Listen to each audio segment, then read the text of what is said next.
Today is July 28, 2017, and we're going to start with asking our Heavenly Family to guide us. Heavenly Family, thank you so much for the beauty and wonder of life.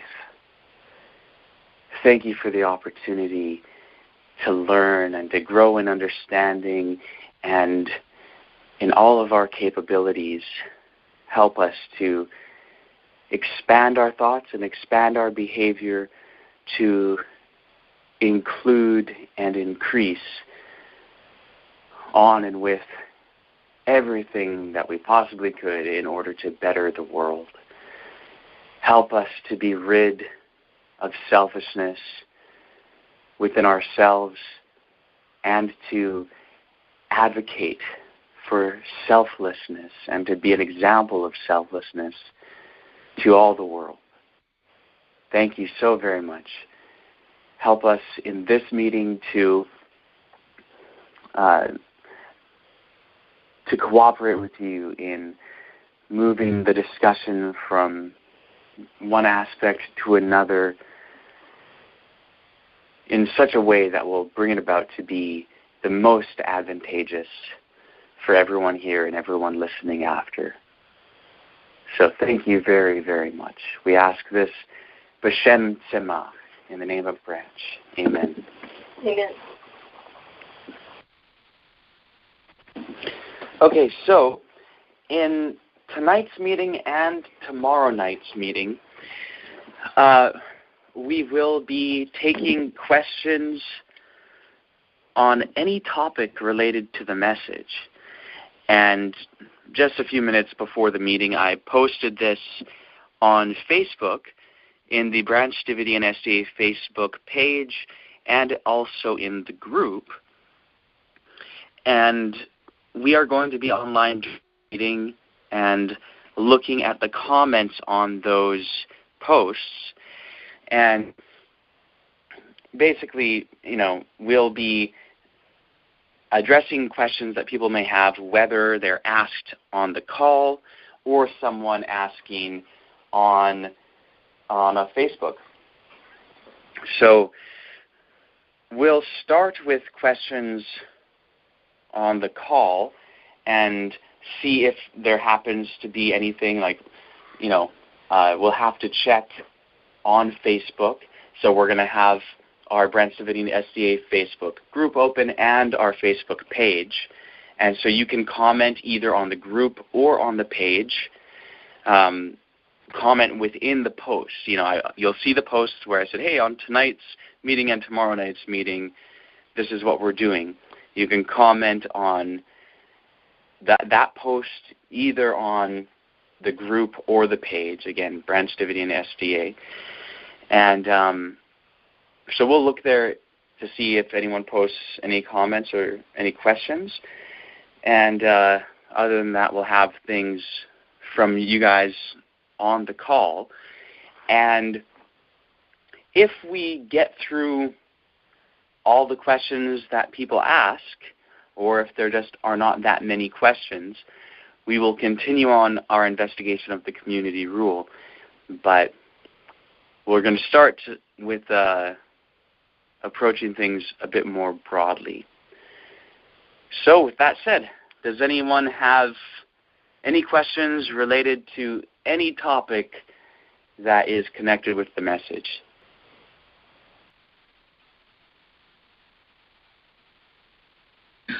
Well, I have a question that I had asked you yesterday, and you already kind of answered it, but I know it would be helpful for other people too, and even for my own clarification.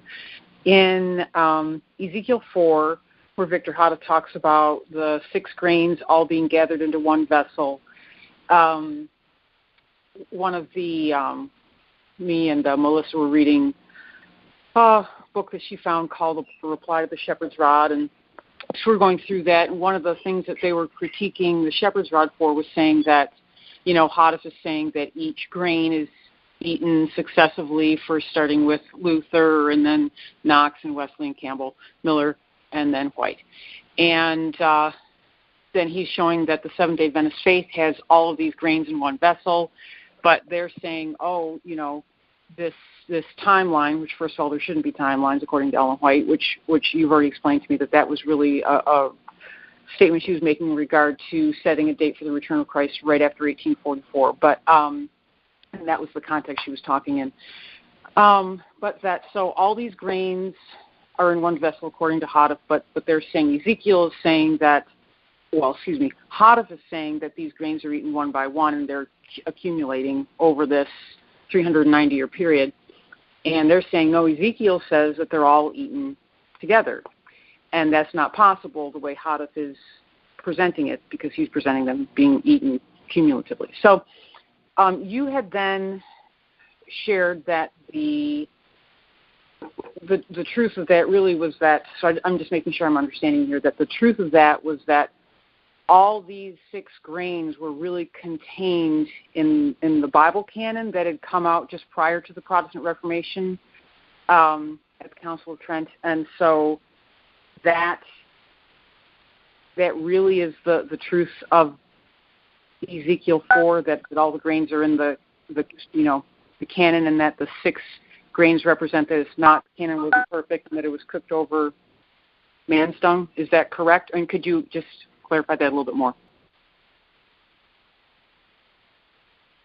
Yeah, sure.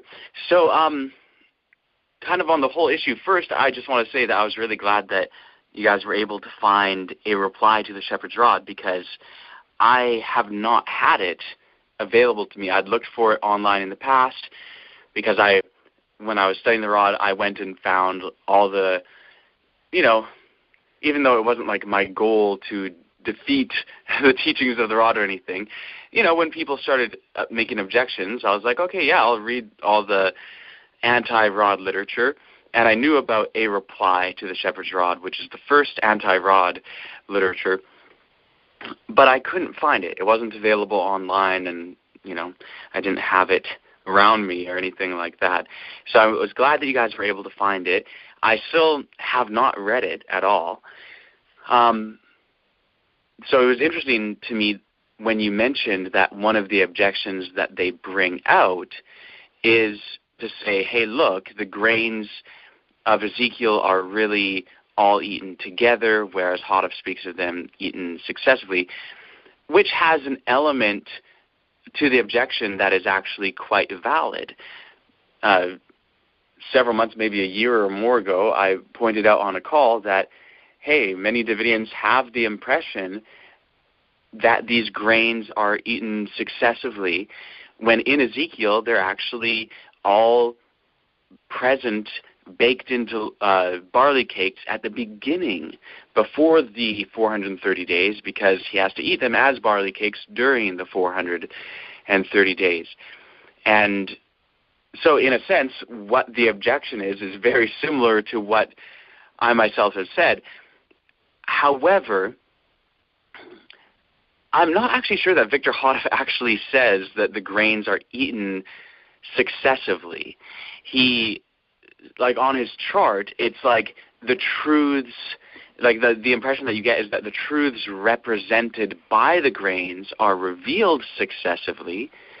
That's certainly how it appears. But in his comments on the subject, it certainly, like he talks about all of them baked into one type of loaf, which is barley loaves, and the loaves include all the grains. So he actually says that. But he does speak of the vessel as being the Seventh-day Adventist Church, the vessel into which all the grains are placed. And so from what I understand, from what you've explained to me in terms of the objection brought out in a reply to the Shepherd's Rod, is that if we say that the vessel is the Seventh-day Adventist Church, then the 430 years should not begin until 1844.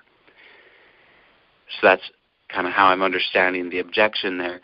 But in reality, that's not really, a misunderstanding of the vessel, which, again, depending on how we define misunderstanding, the way I would put it is that the application that Victor Houghton made is true, because the Seventh-day Adventist Church is the only church that has all those truths represented by those grains.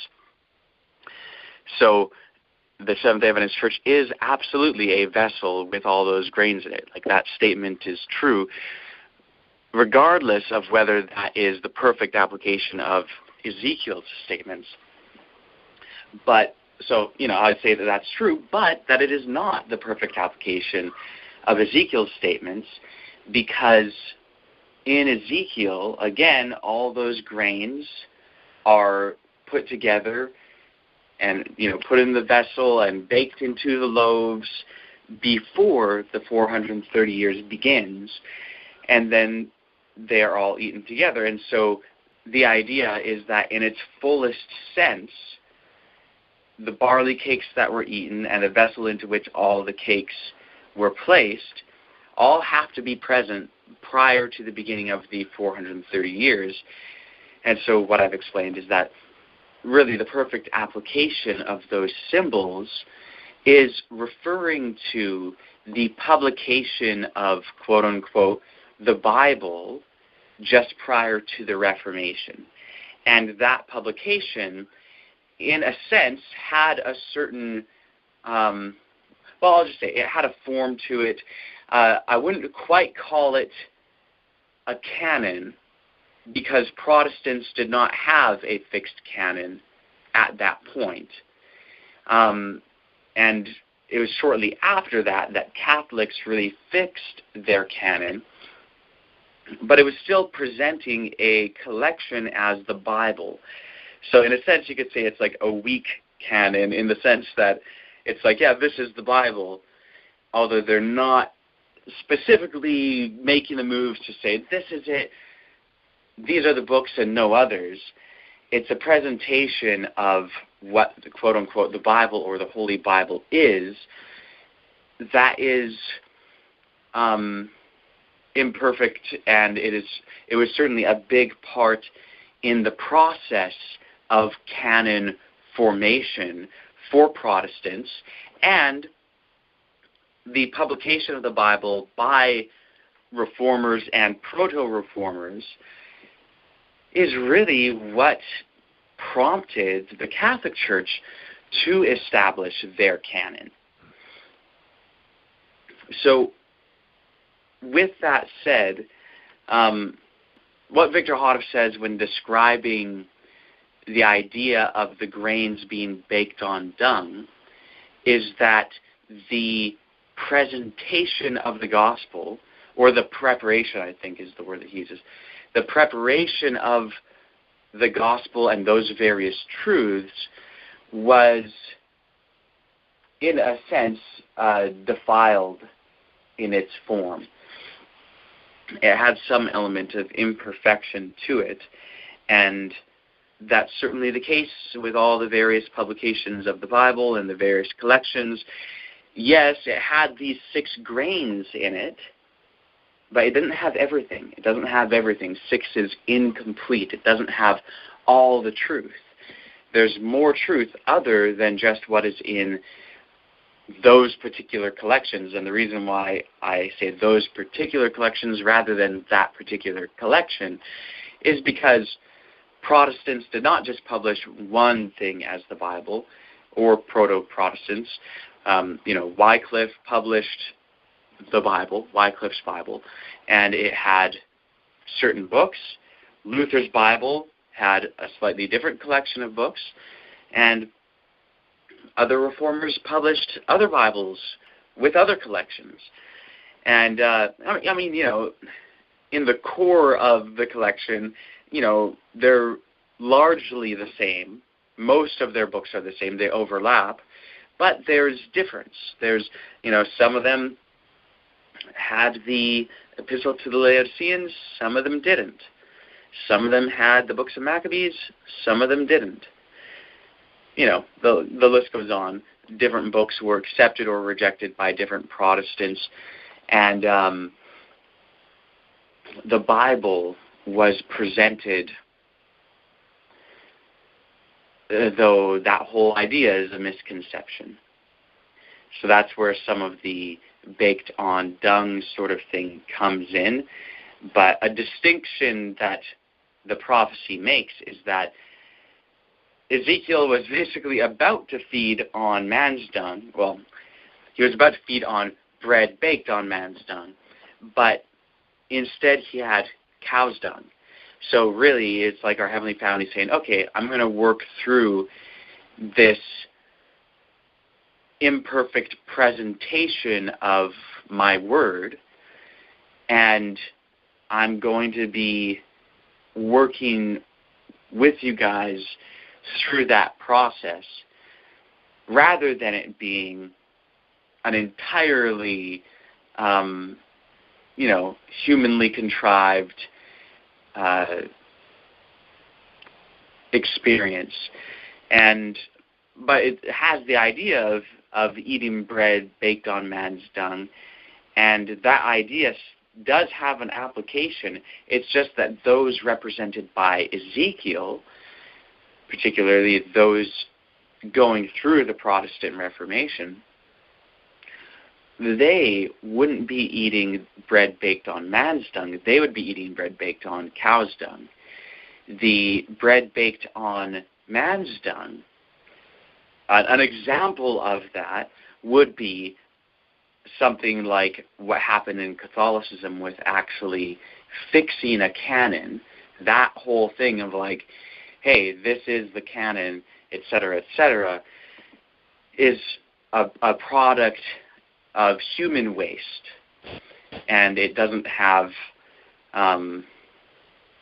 really divine guidance behind it. The Protestant reformers, although it was imperfect when it came to their presentation of the canon, and they had the idea that, oh, this is the Bible, and so on and so forth, which is imperfect, it's not correct, yet at the same time, they were following the Spirit's promptings to actually,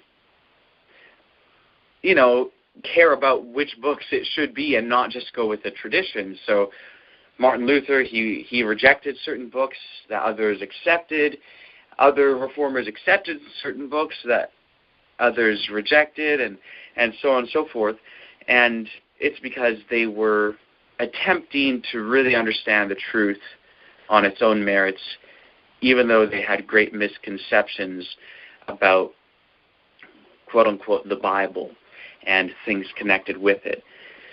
So, I don't know if that addresses everything that you wanted me to address in relation to that, Mary. Are there other elements which I have not addressed that you would like me to in relation to this? No, that's really good. So, thank you. You're saying, though, that as far as all the 6 grains were really eaten together in the presence of the Bible canon that was given to, that the Protestants kind of mangled together there. Yeah, the 6 grains, well, I'll put it like this. The 6 grains were all there in the collections of Scripture or biblical books or whatever you want to call them that were being published and handed out to Protestants and to those who were interested in the Reformation. All those 6 grains were there. And so that is kind of the element where the objection that the individual who wrote a reply to the Shepherd's Rod, where he has something that is similar to truth. It's similar to what I'm saying now. But at the same time, that wasn't really Victor Hoddif's contention. Like I mentioned, like when he describes the barley cakes, he describes how all the grains were baked, and they were called barley cakes in order to show that it was the Spirit who was inspiring all these truths, or who had inspired all these truths. And so he actually tells you that it was all there and that Ezekiel's eating the cakes. He never says, like, so Ezekiel made a wheat cake and then another barley cake and so on and so forth. No, it's barley cakes that include all the grains. So he says that. What he focuses on is the presentation of those truths in a successive way.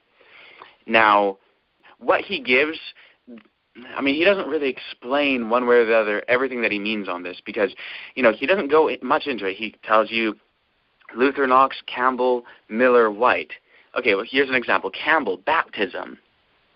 Okay, well, there were people who believed in baptism prior to Campbell, and Victor Houghton probably knew that. He probably knew about Baptists and Anabaptists. So, but he didn't, say Baptists, although lots of Davidians think that, oh, Campbell, that's Baptists. But that's just because we're not familiar with history. And the reality of it is that really what Victor Houghton gave in his chart and in his explanation where he mentions Luther, Knox, Campbell, Miller, White, those are really prime examples of individuals who gained an understanding of those various truths which were contained in the biblical collections that they had and who really promoted those truths.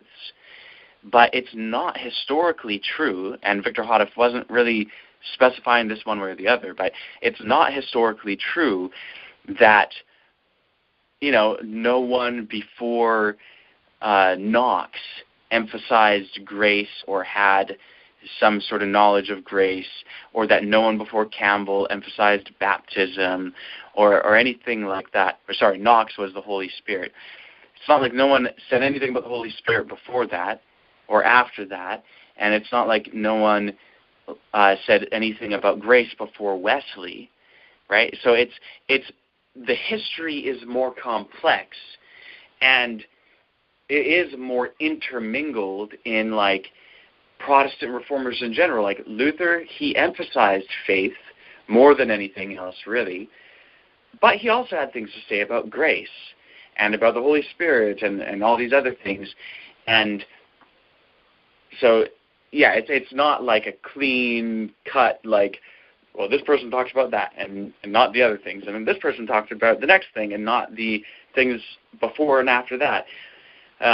But they are very good prime examples of people who came to understand those teachings. But the picture where you have the steps going forward can give the impression that it was just like a very people didn't understand grace and then boom, they understood grace. People didn't understand baptism and then, now there's the next step and now they understand baptism.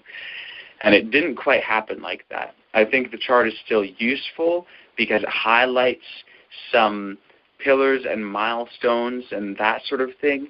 But I think it's important to recognize that really the history is more complicated than that, and that what Ezekiel really pictures, the fuller match to the pattern laid out in Ezekiel 4 is really having to do with the publication of the biblical books or the various biblical collections, and how all of those truths were in those biblical collections, although those collections did not contain everything. And it was presented in a way that was kind of defiled, and there were ideas associated with it that really should be passed off. So that's the basic idea. That was really good. Thank you so much. Awesome. Toda Eloheinu. Okay, so let's see if anyone... No one's even seen the post. Okay, doesn't look like anyone's seen the post. Okay. In that case, does anyone else on the call have any other comments or questions on any topic related to the message?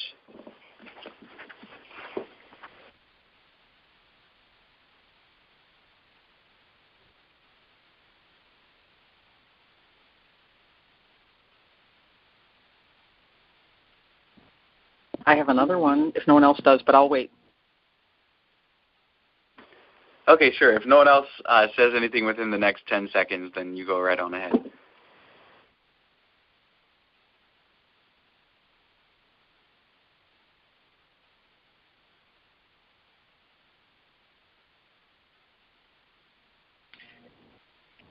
Okay.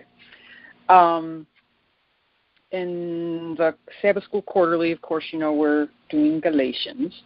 And it's becoming kind of clear to me that they're, the comments that are bringing up from Ellen White, like they're just kind of neglecting the Sabbath School, is kind of neglecting lots of champion Seventh-day Adventist scriptures, about the law, about we're the commandment-keeping people. All these things are kind of going out the window, and they're just kind of cherry-picking certain Ellen White statements that seem to support the idea of cheap grace. And the word cheap grace is actually in this week's lesson.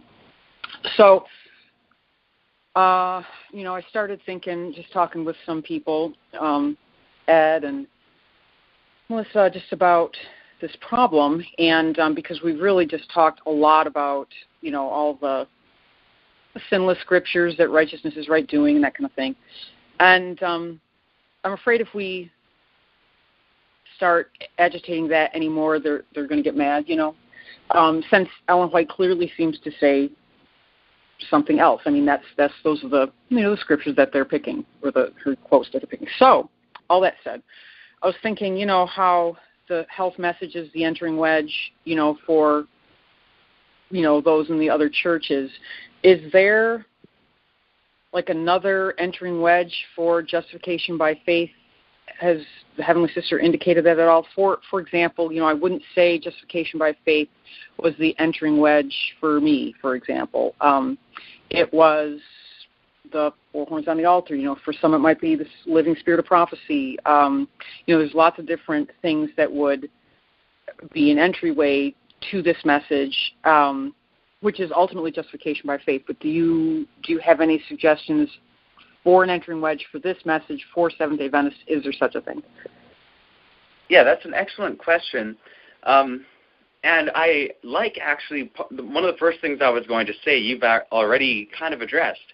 And that is, you mentioned, well, this particular thing was an entering wedge to me, but it wouldn't be for someone else, and so on.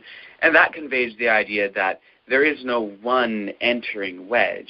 There are multiple entering wedges, and that's certainly the case. So, health reform is an entering wedge, but there are many others, and it really depends on the person. Really, the whole idea is just the common ground with the individuals.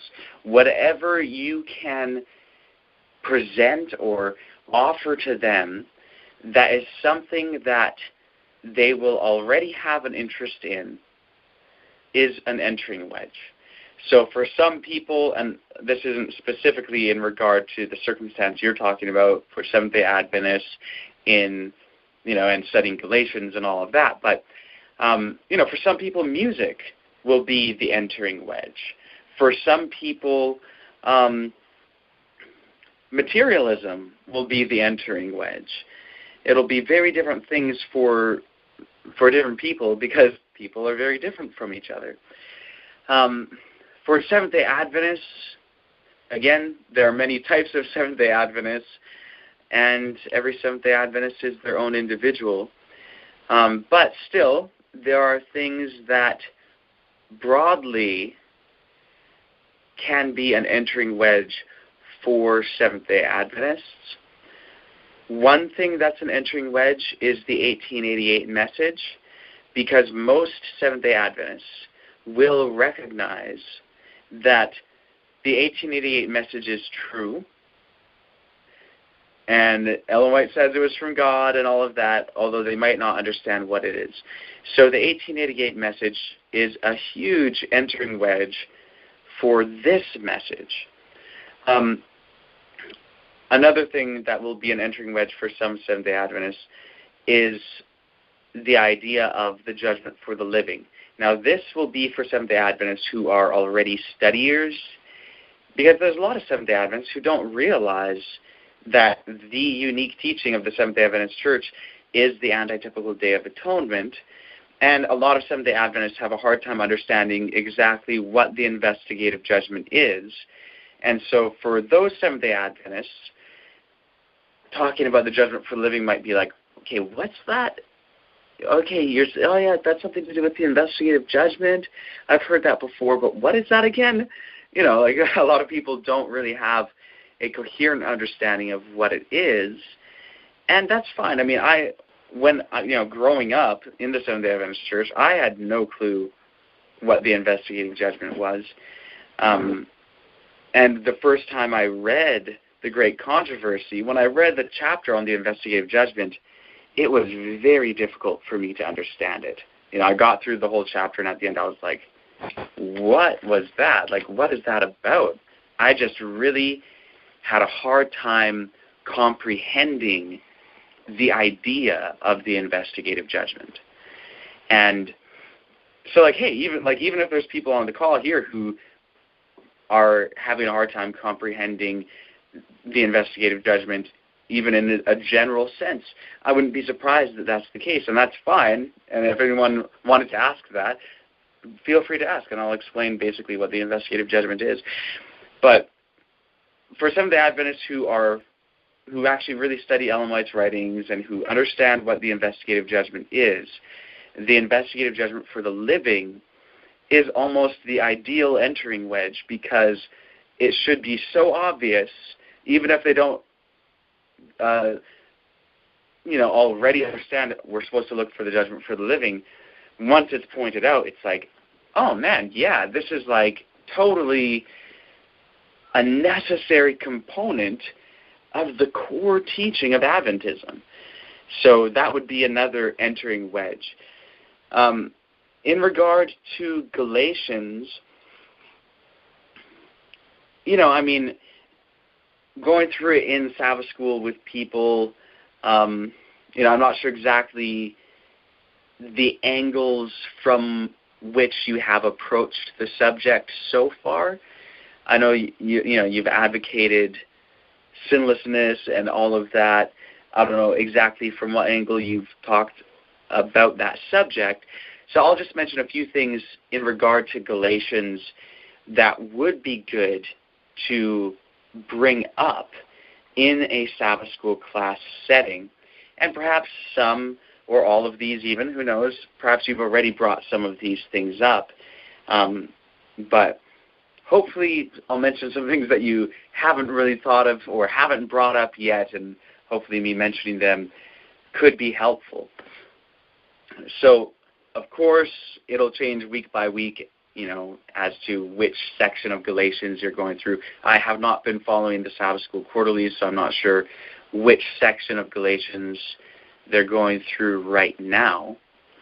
But in regard to any of the Galatians material, something that could very well be brought up is the whole 1888 controversy and the difference in the understanding of Galatians between the General Conference leadership, namely G.I. Butler, the GC president, and Uriah Smith. They were two very prominent figures in that controversy, though there were plenty of others along with them who were opposing the ideas of Jones and Wagner. And then, so that's one side. So there's those ideas, and then the ideas presented by Jones and Wagner. So I know I mentioned to you before, Mary, but I'll mention now for the benefit of everyone else. You can look up online and find for free basically an online text form of two writings, one by G.I. Butler called The Law in Galatians, and a reply to it by E.J. Wagner called The Gospel in Galatians. And that exchange took place before the 1888 GC meetings, and it really sets the tone for what the meeting was all about, what the controversy was, and so on. So, you could bring up, the differences, and some of those aspects have to do with really what is the subject of Galatians. Is it really all about the law? And is it really, trying to make the point that, there are these false teachers coming in and saying that Gentiles have to keep the law, and the ceremonial law in particular, and Paul was saying, no, the ceremonial law is not necessary. That's kind of the standard Seventh-day Adventist view, and that was what G.I. Butler was promoting. That's what many Seventh-day Adventists today will say, that, one of the big controversies is that there were quote-unquote Judaizers, people who were telling Jewish believers in Jesus who were saying, well, you guys have to keep the ceremonial law. And Paul was like, no, they don't have to keep the ceremonial law. So that's one view of the controversy. Another view of it, the one that Jones and Wagner advocated, is that really the controversy was not about the law in particular. The law played a part in the controversy, both the ceremonial and the moral laws, and even Jones and Wagner were saying, look, there is no clear-cut, clean distinction between the two. Seventh-day Adventists often like to say that the ceremonial law, it was against us, it was written in a scroll, and so on and so forth, but the law of God was written by his own finger, and so, the moral law, the law of God, is one thing, and the ceremonial law is another thing. And we're not supposed to keep the ceremonial law, but we are supposed to keep the moral law. Well, that's not what Jones and Wagner said. And if you read Ellen White's writings as well, that's not what she says. What Jones and Wagner were pointing out is that, hey, the law of Moses is the law of God. What he got was from God. He was promoting the law of God. And within the law written written by Moses, there's plenty of moral instruction.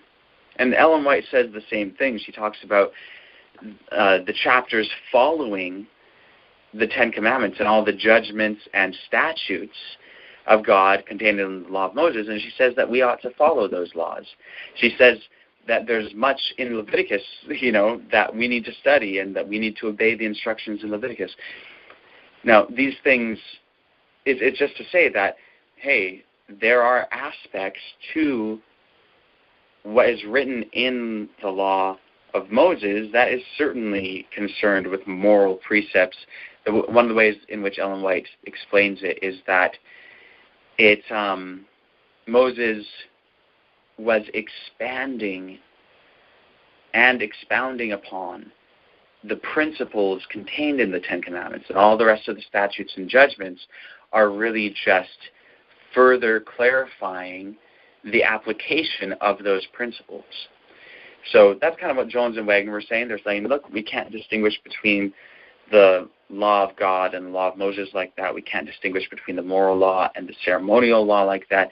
Nor can we say that, the early followers of Jesus and Paul were saying that, we're just supposed to keep the Ten Commandment law, the moral law, and not the ceremonial law. Because you read Acts 15, and they said that, you're not supposed to eat things that were strangled, and you're not supposed to eat, all these different things. There was 4 main things that people were supposed to abstain from idols and from all these different things. And not everything there is from the Ten Commandments. Not eating things that are strangled or sacrificed to idols is not a part of the Ten Commandments. And yet, they were supposed to keep them. Even Gentiles were supposed to follow those laws. So Jones and Wagner had a far more nuanced and full understanding of this subject. And so all of these sorts of things are things that could be brought up. But what Jones and Wagner were saying is that, look, that's not even the primary concern of Galatians. It's not over what parts of the law are we supposed to keep. The concern is the gospel, and Paul makes that so explicitly clear in chapter 1. It's all about the gospel. And what these individuals were saying, who were coming and deceiving people, wasn't, you have to keep the ceremonial law, versus Paul saying you're not supposed to keep it. What they were saying is you must keep the law And particularly even what they were emphasizing is circumcision, because circumcision was viewed as like, basically it was the part of the law that was idolized. Just like Seventh-day Adventists are like, the Sabbath, the Sabbath, the Sabbath, the Sabbath. You better keep the Sabbath if you're going to be a commandment keeper. Well, yeah, none of us can, like, not lie ever. Yeah, none of us can, like, never put anything before God. So, yeah, we're going to break all of the laws at some point, but you have to keep the Sabbath, and that's how you're a commandment keeper. Think about that. I mean, Seventh-day Adventists really do idolize the Sabbath as being like the thing, and forgetting that, hey, if you're breaking the law on any point, you are not a law keeper, you are a law breaker. And so that's how these particular Jews were viewing circumcision. It was like the thing for them, and they were like, oh man, you have to be circumcised in order to be justified. Like, if you don't become circumcised, you can't be justified. Just like if a Seventh-day Adventist was to say, look, you have to start keeping the Sabbath, otherwise you cannot be justified. And that was really what the controversy was about. And Paul was like, no, keeping, the commandment to be circumcised isn't going to justify you. And you can be justified without being circumcised. By the way, it is true, too, that someone could be justified without keeping the Sabbath. It's not like keeping the Sabbath is a prerequisite to being justified. Someone could be justified by faith and not sin and go for years and years and years without keeping the seventh-day Sabbath, provided that they didn't know the truth of the Sabbath. If they didn't know the truth of the Sabbath, they could be keeping the whole law in principle and be absolutely justified, in right standing with God, not sinning, not breaking any of the principles of the law. But what would happen is once they would learn about the Sabbath, well, then they would start keeping the Sabbath. And so it's really, the issue was about how one obtains justification. Paul was saying the only way to be justified is to be justified by faith in Christ. It is by accepting the life of Christ as your own by faith. In other words, it is assimilating his way of thinking. Let this mind be in you, which is also in Christ. It's abiding in the truth. It is choosing to follow truth for the sake of truth and really following the example of Christ. It's a change in your mind, in your way of thinking. It's not by doing this commandment or that commandment or another commandment. And he brings this out even more in Romans. In Romans 3, he really emphasizes that, look, everyone who is a lawbreaker has no righteousness, and therefore they cannot be justified by keeping the law because they're not actually keeping the law in truth. They're just keeping a form.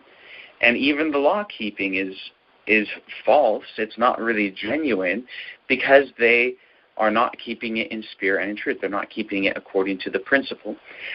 So Galatians is really about a controversy concerning the gospel, and there are two views. One was justification by works, and the other was justification by faith.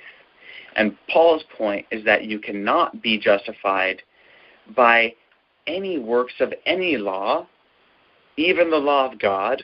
Doesn't matter whether you're Jew or Gentile, doesn't matter.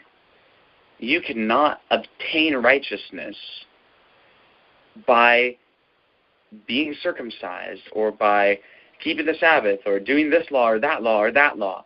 No, you need a change of heart. You need a change in the way you're thinking, and that's accepting justification, being made righteous by faith in Christ.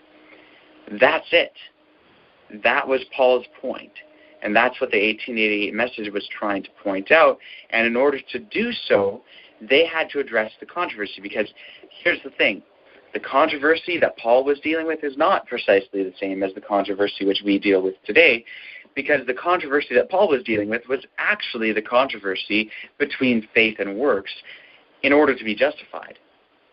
Today, people don't even know what it is to be justified, and so really that's a controversy in itself.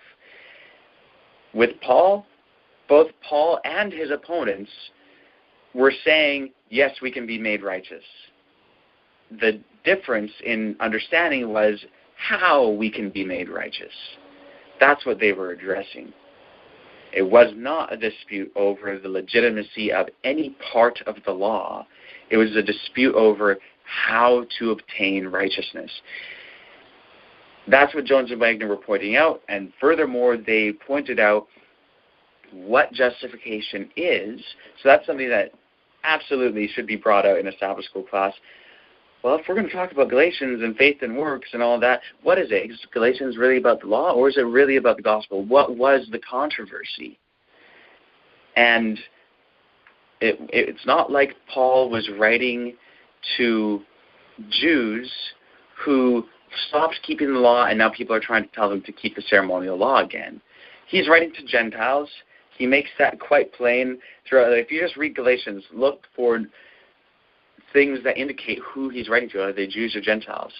It's quite clear that he's writing to a Gentile community, and they had formerly worshipped idols and all of that. He talks about this, and they were returning to their idol worship. And he talks about, keeping days and months and years and all these things, and they're returning to those things.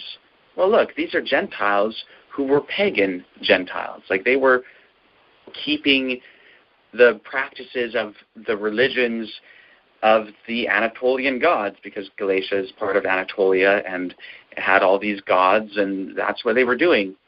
And that's what they were getting back into. And Paul was trying to say, look, this is like, are you so soon leaving the gospel of Christ? And as they were departing and going back into those things, other people were coming along and telling them, hey, look, you guys, you need to be circumcised. So in other words, both Paul and his opponents were recognizing that the Galatian Gentiles were backsliding into paganism, and both of them were offering different solutions for how they can be restored to God. Paul was saying justification by faith. His opponents were saying justification by works. So you have those two aspects of the controversy involved. And, that's really the controversy. Jones and Wagner didn't necessarily understand all of the context of it as much as we might be able to understand today, but they understood that it was about the gospel. It wasn't about the law. It's not that Paul was teaching that we shouldn't keep part of the law. It was about the gospel. And the fact is that in 1888, Butler and Uriah Smith and others were really, in their own personal experience, dead in trespasses and sins. And really what Jones and Wagner were saying would have required them to repent and to humble themselves and all of these things. And they believed that they were already just with God, that they were already justified. But since they were sinners, since they still had sin, and Ellen White was rebuking their sins at that time, for them to acknowledge that justification really is to be made righteous, and that means to be free of sin, they'd have to acknowledge that they're unconverted. And so they quibbled about, oh no, it's really about the ceremonial law, and Jones and Wagner, what you guys are saying is, diminishing the distinction between the moral law and the ceremonial law, and it's really in saying that you don't have to keep the law in order to be justified. You are throwing out the old landmarks and all of that. And it was just they really confused and muddied the waters and misrepresented what Jones and Wagner were really saying, and the whole thing became very confused. So all of those elements would be great to mention in a Sabbath school lesson and things like that, depending on what's needed, where the conversation is going, and so on. There is something else that I want to say about Galatians and Paul in general, not within a Seventh-day Adventist context, but within the context of the academic and scholarly study of Paul over the past several decades. But before that, I just want to ask you, Mary, if what I've mentioned so far is helpful at all, and if you have any questions on anything that I've said so far. Thank you very much. It's very helpful, and no more questions. Okay, wonderful. Okay, so something that I just want to say that's really looking at this from a broader perspective, and the reason why I'm bringing this up is because it has a lot of explanatory value in understanding why most people understand Paul the way they understand Paul. So this has to do with history of centuries upon centuries of Christian theology. So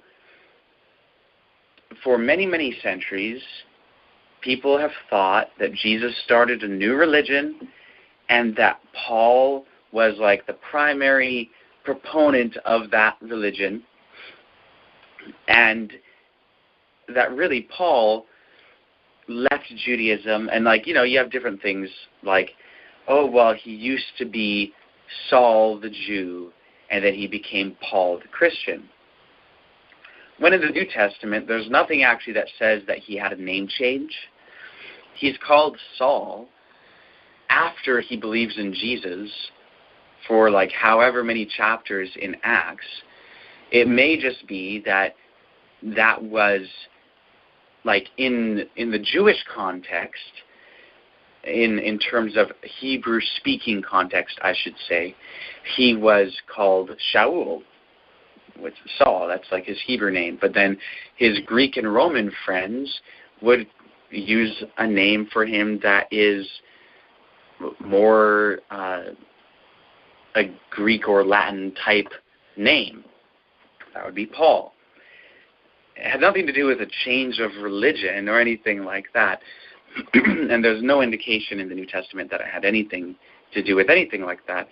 But anyway, for centuries people have thought, oh, Paul started this new religion that's very distinct from Judaism because a development took place throughout the early centuries of Christianity that made Christianity what it was.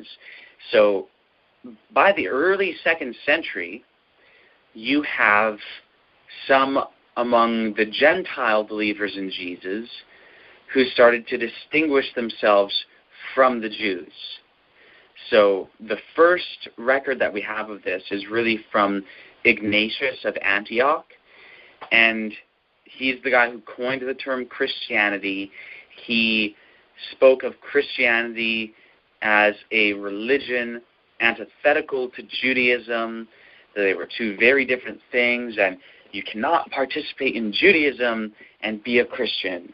And, those were the ideas that he was advocating.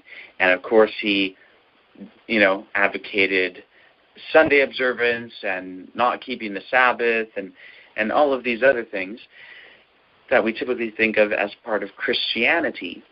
And so really Christianity developed among Gentile believers in Jesus who did not really want to participate in Judaism. And so they developed this religion, Christianity, and it took centuries to develop. In the early 2nd century, it is a distinguishable thing. There is something called Christianity. It's different from Judaism. It's different from all these other belief systems out there, philosophies, and different from religions and all of that. But there were still Nazarenes, Jewish followers of Jesus, who actually kept the Sabbath and kept the feast days and all of that. But that's not the heritage that influenced the whole world. It was Christianity. And so Christianity developed, and it didn't really become like an institutionalized religion until the 4th century. That's when you have church councils and, the establishment of orthodoxy and the oppression of all the different heterodoxies, other beliefs. And over the centuries, there were those who were the church fathers. You have church fathers, people from the 2nd century, like Ignatius, and then you move forward and you have people like Origen and Clement of Alexandria, and then you get into the 4th century where you have Jerome and Epiphanius and what was the other one I was going to mention? For some reason, his name is slipping my mind. That's unfortunate. Anyway, there's a whole bunch of church fathers who were very, very, very influential. Athanasius is one. He's not the one that I was thinking of. Augustine. There we go. St. Augustine of Hippo, so-called. Very, very influential church father. All of these guys really formulated Christianity as we think of Christianity. Like, if you think of the main tenets of Christianity and you think of how Christians express their beliefs and all of that, whether you're talking about Trinitarianism or going to heaven or going to hell, afterlife type stuff, or, the Eucharist, whatever it may be, like all these primary Christian things, all of that was developed by the church fathers. Now, they were basing what they were saying off of their interpretations of Paul and of, the Old Testament scriptures and of various other writings, and of course the sacred tradition in their perspective. And so really, there was a lot of how do we view Paul? How do we view this? And it wasn't so much that they were asking the questions like that. How do we view Paul? It's just that they were forming their beliefs, and they acknowledged Paul to be an author of Scripture and an apostle of Jesus Christ. And so obviously, what he says has to fit our beliefs. And so Paul was interpreted as advocating a new religion. And by the way, another very, very, very important aspect of all this is Christian anti-Semitism. This is actually a huge part of this. There's this distancing, Christians distanced themselves from the Jews. Jews weren't always looked at the most positively throughout the history of the world. And in the Roman world, they were viewed as kind of odd. And, people tolerated them. Some people really liked Jews. Some people didn't. But they were odd. They were generally viewed as kind of rebellious, disrespectful.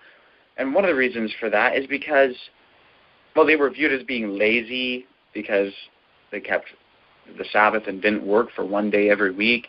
They were viewed as being disrespectful because in ancient paganism, everyone would worship any god. If you go to visit a city, it'd be customary to go to the temples of the gods where you're at and to pay homage to them and all of that. And if you go to a place and there's an event and people are worshiping their god, everyone's going to worship the god, no matter where they're from, and no one's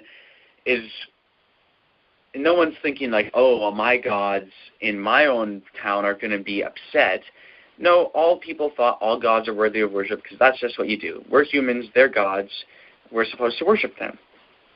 And a lot of people thought that the reason why gods made humans is because they didn't want to have to feed themselves, so they made humans to make, to basically give sacrifices to them and keep them fed.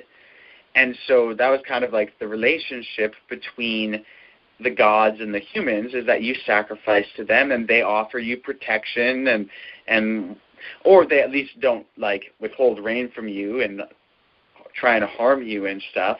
So it depends. Different god systems, some god systems, it was just like a fear thing, like you better feed the gods or they're going to not give you food. Like they're not going to give you rain, they're not going to bless your harvest.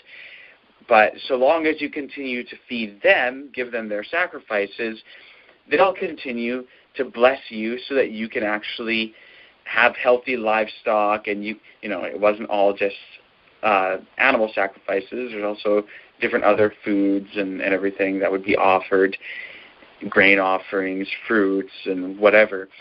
And so, if you're going to give them a part of it, they're going to make sure that you are sustained yourself. And so that's kind of how they viewed that relationship.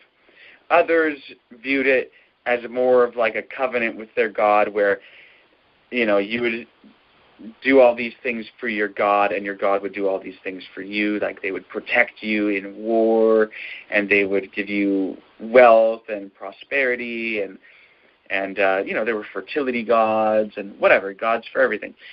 And so that's how people would interact with their gods. And you'd go somewhere, you pay homage to a god because it's just the respectful thing to do. It was viewed just like if you go to a country, you will be respectful to their leaders and to your hosts and all of that. And so to not pay homage to a god in your country would be like the same as disrespecting a host when visiting their house. Other than it's worse because a god is so much more high up and honored than just another human. And so you're really being disrespectful. That's just absolutely rude. You're going to go to Ephesus and not pay homage to Artemis? How rude could you be, And so Jews were really kind of disliked for those reasons and for others.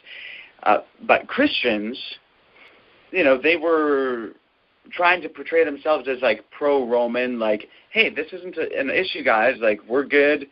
Yeah, we're not going to worship your gods and everything, but we're good. We're not really weird like those Jews and everything. And, we don't keep the Sabbath.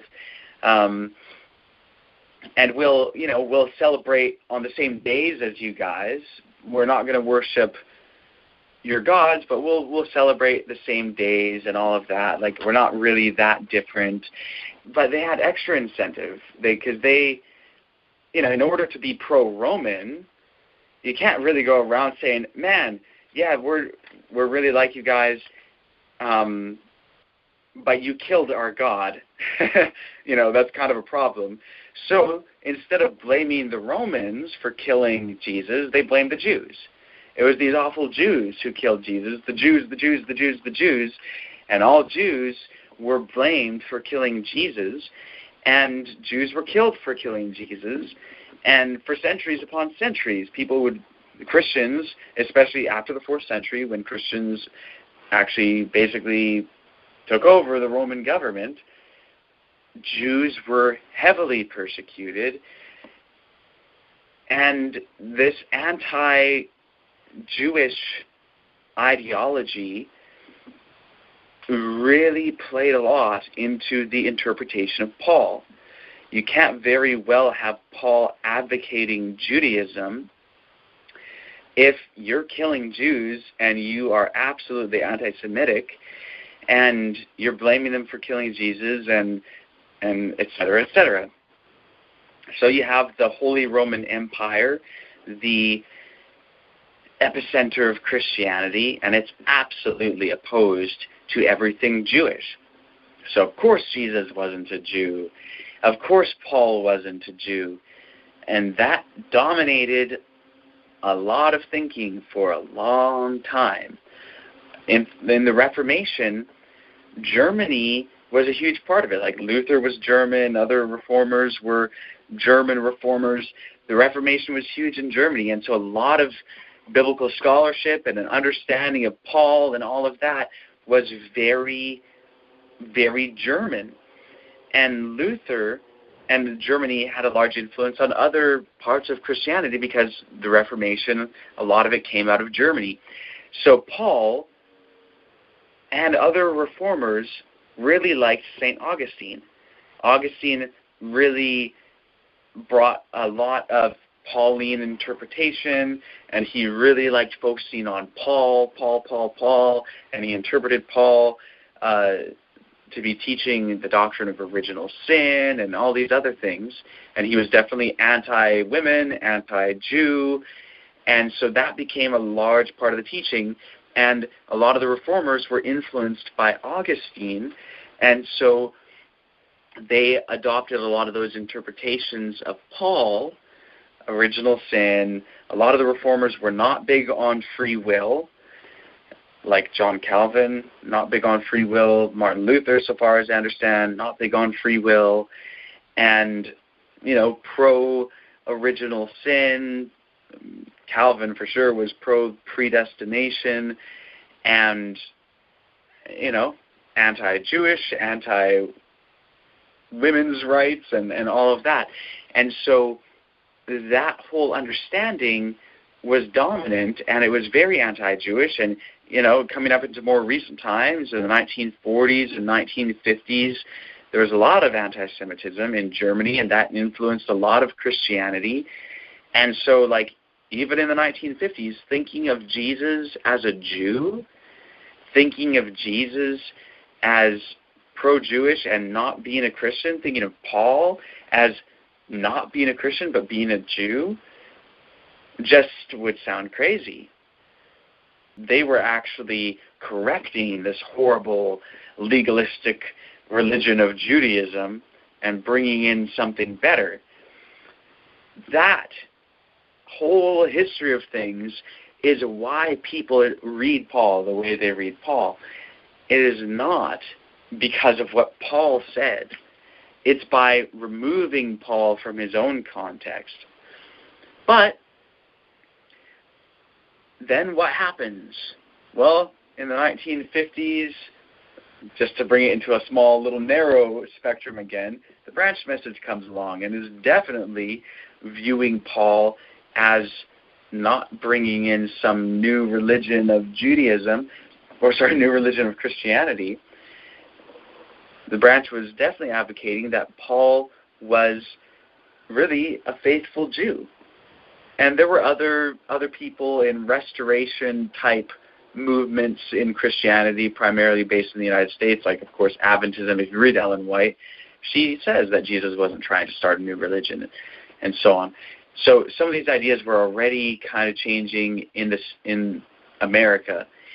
But really, the predominant idea has still been hey, Paul is a proponent of Christianity, not a proponent of Judaism, and so on and so forth. But really, especially in the 1970s, but even going back to the 1950s, when people are starting to study the Dead Sea Scrolls, among scholars, people are starting to kind of recognize, hey, wait a second, there's some similarities here. Some of these things that we're reading that we thought were unique to Christianity, and that were Paul and Jesus were bringing out all these new things that were anti-Jewish, reforming Judaism. Now we're finding that this is actually a part of Judaism because of the Dead Sea Scrolls. Oh, this is kind of different. And especially in the 70s, there were some scholars who started to really say, hey, look, Paul was actually a faithful Jew, and Jesus was a faithful Jew. people started to figure it out about Jesus before figuring it out with Paul. But now there's a lot of scholars who recognize Paul was not advocating a new religion. Paul was a faithful Jew. And, still lots of scholars think that Paul was saying that, like, they still hold on to that older view that is really dominated by anti-Semitism and all of that, and reads Paul as coming against Judaism in various forms, whether that's viewed as, the ceremonial Jewish religion, and Paul's coming against that, and advocating freedom from the law and different things like that. Or, whatever it may be, whether people think that Paul is anti-Jewish, there are still lots of scholars who hold on to these interpretations. But there's a growing number of very prominent and influential scholars who recognize that Paul was not anti-Jewish. Some of the names like James Sanders, he was one of the guys in the 70s who started to really promote, like, hey, look, guys, I don't think Paul was trying to start a new religion. I think he was actually a faithful Jew. And then, you have people like N.T. Wright, James Charlesworth, and a whole host of different scholars who are recognizing that Paul was a Jew, a faithful Jew. He was not speaking against any part of Judaism, although he had a different understanding of what exactly Judaism is. In his view, Judaism was progressive, and in order to be a faithful Jew, you have to keep up with the progressive light, and that those who didn't keep up with the progressive light in accepting Jesus as the Messiah were cut off from the tree of Israel. It's not that he was saying there's a new tree. No, it's this same tree, but really Judaism is not, according to Paul, Judaism is not primarily an ethnically based people group. It's actually a people group that is determined by promise. And what he was saying is that, look, while some Jews were like, no, Judaism has to do with, who your mother is or who your father is and all of this, Paul was like, no. We've misunderstood that. My bloodline, my lineage, that's not what really makes me a true Jew. That's not what makes me a part of God's people. What really makes me a part of God's people is faith in the promise, faith in the seed. And then he, of course, this is one of the things that he's bringing out in Galatians, that, look, Abraham had two sons, one by a bondwoman, one by a free woman. And it was by promise. It was by it was through Isaac. So it's not just a lineage thing. Like, it's not just about Abraham's descendants or Isaac's descendants. No. It was the descendants, that particular line of descendants was chosen for a reason. It was by promise, and it was the faith of Abraham. And, he's trying to say that Judaism all along has really been defined by promise and by faith. And so in order to really be part of God's people today, we have to have faith in Jesus, and that's what makes us part of God's people, not by simply keeping the law of Moses and doing all these other things. More than that, Paul also believed that it's part of Judaism for there to be a change in the priesthood, and thus a change in the priestly law. So the priestly system under which most Jews were operating under in his day was one which he believed to be, while yes, it is a shadow of the true priestly system, it has been corrupted, and it is not the true priestly system which God is involved in anymore.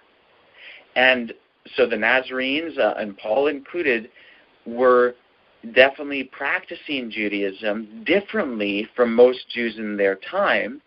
They believed that the covenant was being renewed, and part of that was a new priesthood, and so on and so forth. But it was all Judaism. It was the ceremonial law and all of that. And this is another thing that you can bring out in a Sabbath school. You can point out that Paul was really a faithful Jew, Jesus was a faithful Jew, and that this is something like really that is starting to be recognized, and that it's not that Paul was against the ceremonial law. He believed that there had been a change in the priesthood.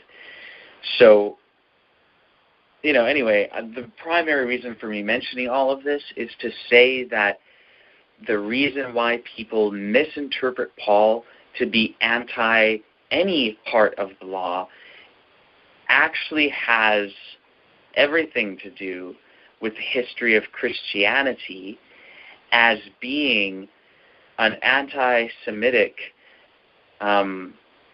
religion that has interpreted Paul for centuries, especially since the 4th century, but even going back to the 2nd century, seriously.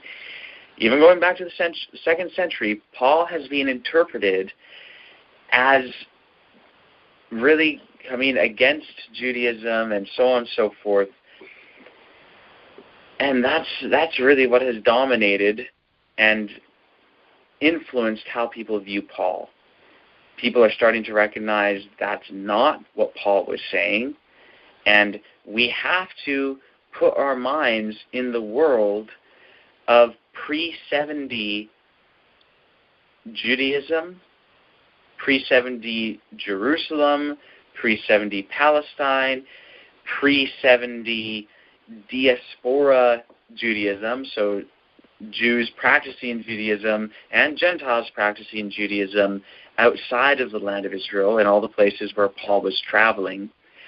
When we put ourselves in that world, when we immerse ourselves in the writings and the material culture, the archaeology, everything that we have from that world, it becomes very apparent that Paul was a Jew. And in fact, okay, let me try and remember her name. There is a scholar. I'm going to try and look up her name, and I'm going to try and post something from her on Facebook. But basically what she showed, she's one of the scholars who recognizes that Paul was a Jew advocating Judaism. And what she showed is that Paul, in the eyes of Romans, was actually guilty of Judaizing.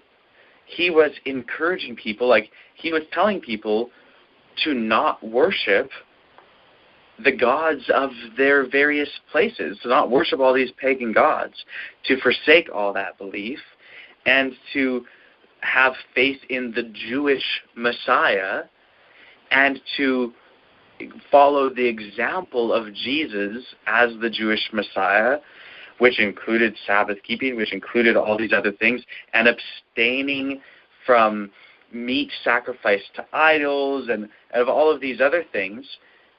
And Paul is saying all this stuff. What does that look like? He's bringing people into Judaism. He's Judaizing, and this is how the Romans would have viewed him. And that wasn't really something that was viewed as a positive thing from a Roman perspective, because in fact, Paul, he was actually Judaizing more than Jews were. Throughout the Mediterranean world, whether you're up in Greece or in Anatolia or in all these different places, Upper Egypt, surrounding the Mediterranean, the Roman Empire, there were synagogues all over the place. And there were people who were called God-fearers. These are pagans who would also practice some degree of Judaism. Many of them weren't circumcised. They didn't convert to Judaism, but they would go to the synagogues and they would study the Jewish scriptures. And actually, here's another thing. In the ancient world, a lot of the quote-unquote religions, and again, in the ancient world, there was not a category of religion that is parallel to the category of religion that we have today. So in Paul's day, the day of Jesus, and all of that, people were going and worshiping their gods, and the relationship between them and their gods was basically like how I was describing. It was like a part of their culture where, hey, you know, we want to be blessed with rain and good harvest and all these things. Let's feed our gods. We want to be successful as a nation. Let's worship our gods. Let's do all these things for our gods. But you know what? Their system of ethics, like if they wanted to know like how to live their life, that they wouldn't go to their temples and talk to their priests and try and find out what their gods have to say about it. Primarily, they would turn to philosophy. Philosophy is where they would go for ethical concerns, for moral concerns. And so, really, like Judaism, outside of the land of Israel was different. Like, it's not like they went there and it was like, oh, going to a synagogue was like another option versus going to a temple.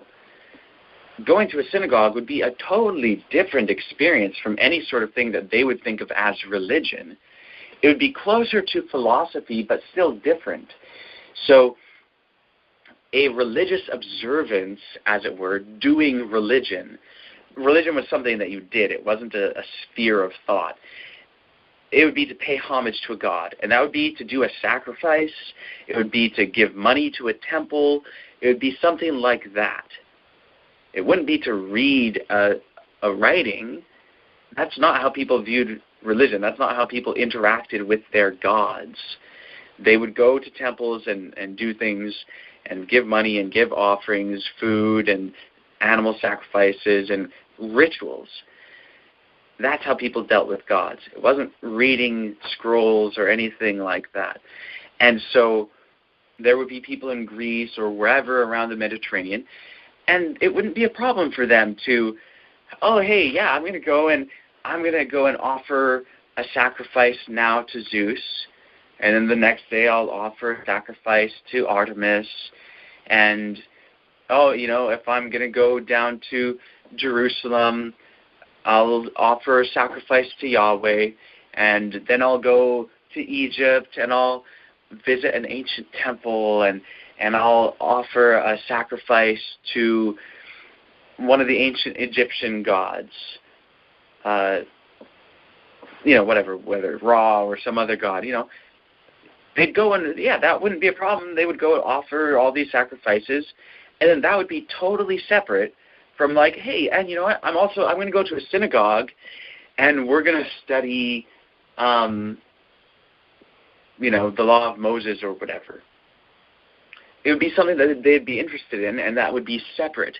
And so people who did that, who went to synagogues and studied Isaiah and the Israelite prophets and Moses and all of that, you know, they thought it was interesting. Some of them believed, like, oh, there are prophecies here, and they believed that there was something for them in terms of how to live, and, you know, but that was totally separate from doing religion, from being pious and going to different temples and offering sacrifices to gods and all of that. And so some of them would do all that. They would worship all their other gods. They would eat meat sacrificed to idols and all of that. But they would also go to synagogues. Some people would eat kosher. They would, you know, only worship one god and all of that. But they were still basically pagans in every other way. And they weren't circumcised. They weren't keeping all of the Jewish laws and all of that, and, you know, they'd be called God-fearers. But they would study Torah scrolls, and they would study Isaiah scrolls and all these things, and go to Jewish synagogues and talk with Jews about these writings. And so that's kind of the way things were back then. And,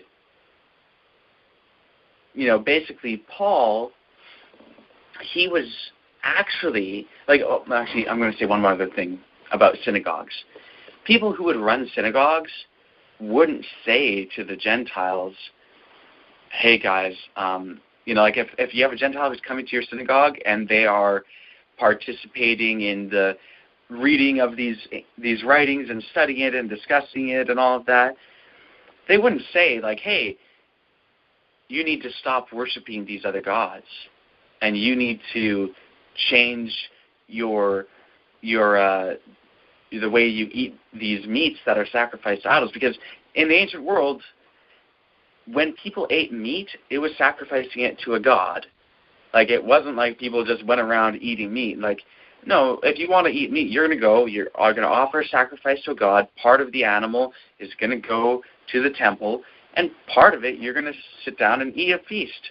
You're going to eat a meal. That sacrifice wasn't like giving up something. It was like feast time. So basically, at a synagogue, the Jews running the synagogues wouldn't be trying to convert the Gentiles to Judaism and get them to give up their pagan pious behavior or their other beliefs and all of that. But Paul actually called Gentiles to do that, to forsake paganism and all of that. So he's actually Judaizing more than Jews Judaized. So anyway, we have to hang up because of the time and everything. So we'll be right back. Okay, thank you guys for your patient wait.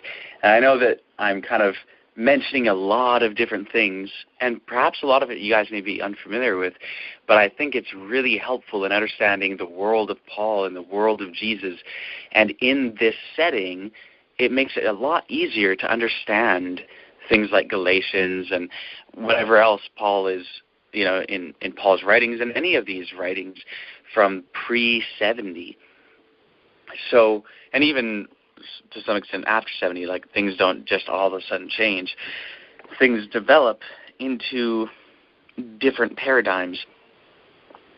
So the last thing that I was saying is that Jews in the synagogues, in the Mediterranean world, the Roman Empire, were not particularly bent on getting Gentiles to convert to Judaism and leave their pagan piety. In other words, to stop worshiping all these other gods and different things like that. And again, it wasn't like Gentiles thought that there was a discrepancy between worshiping Yahweh and worshiping Zeus and worshiping any other god. Because for Gentiles, to worship a god is to go and basically to pay them respect because you're in their territory or whatever, and that's just what you do. And you might have gods that if you're really interested in some particular thing, well, if there's a god that kind of reigns over that domain, you might particularly focus on that god more and spend more time doing pious acts toward that god. Like, if you are a woman who really wants to have lots of children, well, you're probably going to spend more time giving offerings to goddesses of fertility than you are to a war god. Whereas, if you are a soldier in the Roman army, you're going to spend more time giving offerings to a war god. So that's just the way it was. And if you're going to a city, you visit a city, you pay homage to the gods of the city because you're a guest there, and that's just how it was. So Jews in the diaspora, they're not wanting to cause that much trouble. They themselves don't pay homage to all these gods. That's already trouble enough. So they're not going around telling all the Gentiles to stop worshiping their gods and paying homage to them, But guess what? Paul was doing that. And so really in Paul's world, Paul was a proponent of Judaism beyond what most Jews were. And he was calling for pagans to leave the worship of their gods, and for a pagan to keep the holidays of their nation meant to pay homage to the gods of their nation, for them to eat with their fellow pagans in all these different festivals, and eating meat with them is like to go and eat meat with another Gentile means you're going to be sacrificing to a god. And Paul was saying you need to separate from all that and worship only the God of Israel and Jesus, the Messiah of the Jews. And this is what it's really all about. And these gods that you're worshiping really have dark ways. They're really not good. They're really not moral themselves. They're not going to lead you to a good way of life. The God of Israel is different. The God of Israel is interested in what you do, not just in giving him food to eat so that you can get food to eat yourself and be protected in war and all of that. No. The God of Israel is interested in saving you from your own sin, from your own selfishness. And he is pointing out how the God of Israel has shown everyone, whether Jew and Gentile, everyone to have fallen short from righteousness. But he sent Jesus to show us how to be righteous. So stop participating in this vain worship of all these gods. Leave all that and come and worship the God of Israel and Jesus, his son. And that's really what Paul was all about promoting. And he was promoting that to Gentiles, basically causing them to leave paganism and join Judaism. But it's not the fallen form of Judaism. Paul had to say, yeah, well, yes, this is Judaism, and he wouldn't necessarily use that word because there was no religion of Judaism. But he's saying, yes, this is the God of Israel.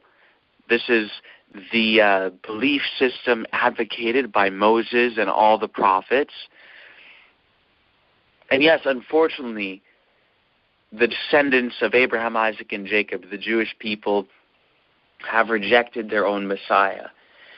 But it doesn't mean that he was saying that Judaism was wrong or that the law of God was wrong or anything like that.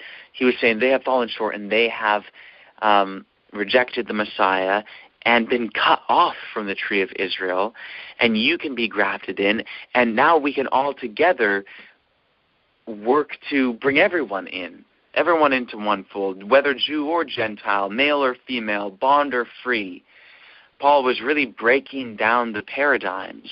Like, people in the ancient Roman Empire, slavery was part of life. It was a huge thing. People enslaved other people, and people beat their slaves, and women were totally disregarded and viewed as basically unformed, deformed, undeveloped men who really aren't really, worth much other than bringing forth babies. Like this, a lot of Romans thought of it like that. Femininity was like awful, like ew, it was viewed as like a really negative thing. And Paul was breaking that down. He was like, hey, in Christ there's neither male or female. It's not about that.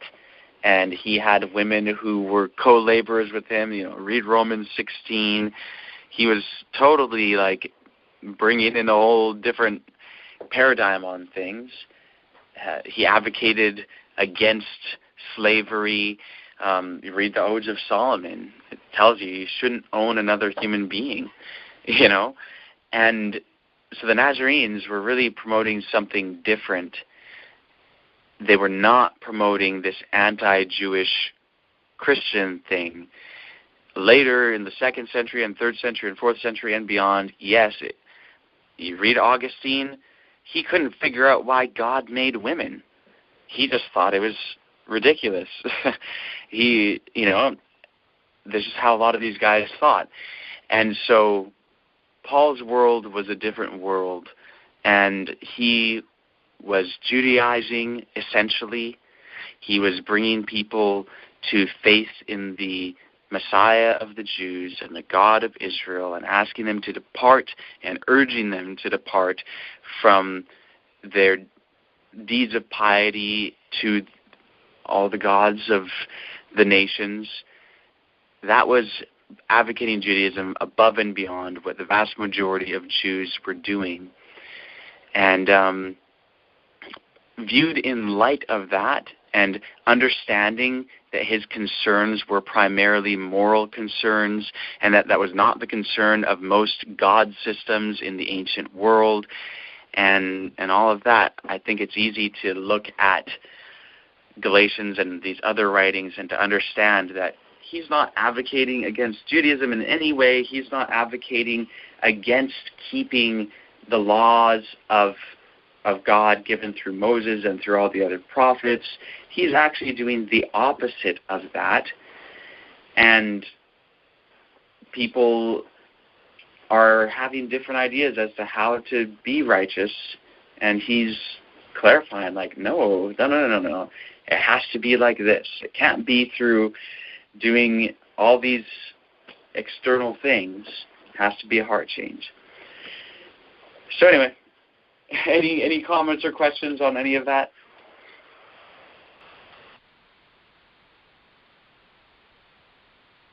That was really interesting, and that actually is going to help a lot. It's going to help me understand what Paul is saying. I look forward to reading Galatians again after that. Thank you. Okay, wonderful. Yeah. I hope that the things that I've been saying tonight are really helpful for everyone on the call and everyone who will listen to this later.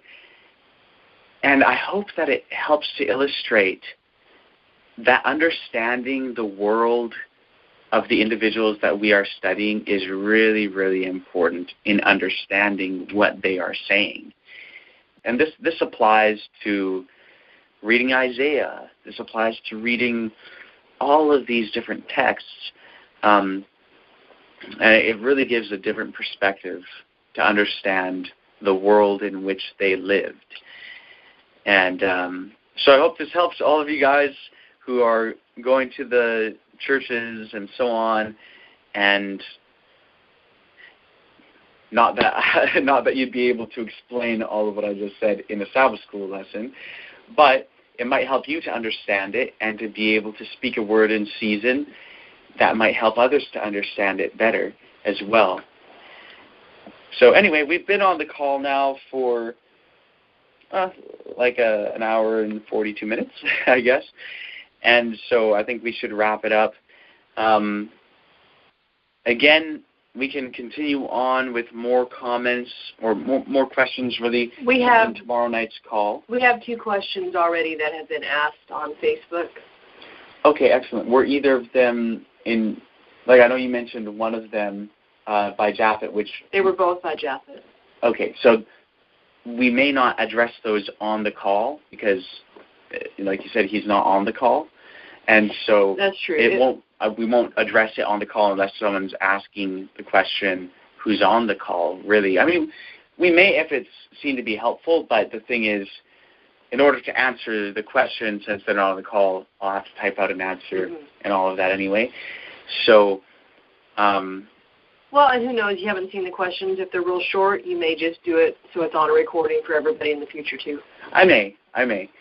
And so, hey, if you guys think of more questions between now and 8 o'clock Eastern Time tomorrow, or even after that, like during the meeting, then you can feel free to type it into the comment section of the Facebook posts that I made, and then we can deal with those questions. And if not, then you can ask more questions tomorrow night on the call. Okay, so that said, I'll just ask one more time. Well, actually, no, I don't really want to get into more questions tonight, unless there's something that anyone had that's just like a small point of clarification that won't take much time on anything that I've said. So does anyone have anything like that before we wrap it up?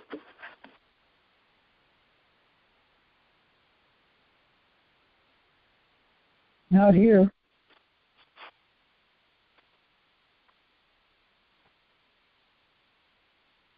Okay. Well, in that case, would anyone like to thank our Heavenly Family before we end the call?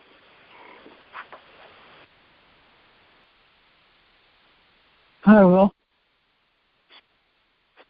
Dear Heavenly Family, we thank you for giving us wisdom and understanding. Help us to share the truth about you with all of our sphere of influence. They can have your wisdom and understanding and love also. We give you our heart.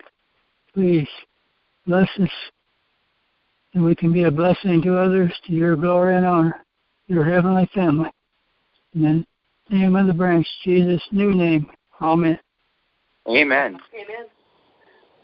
All right. Love you all very much. Lila Tov. Lila Tov. Lila Tov. Good night.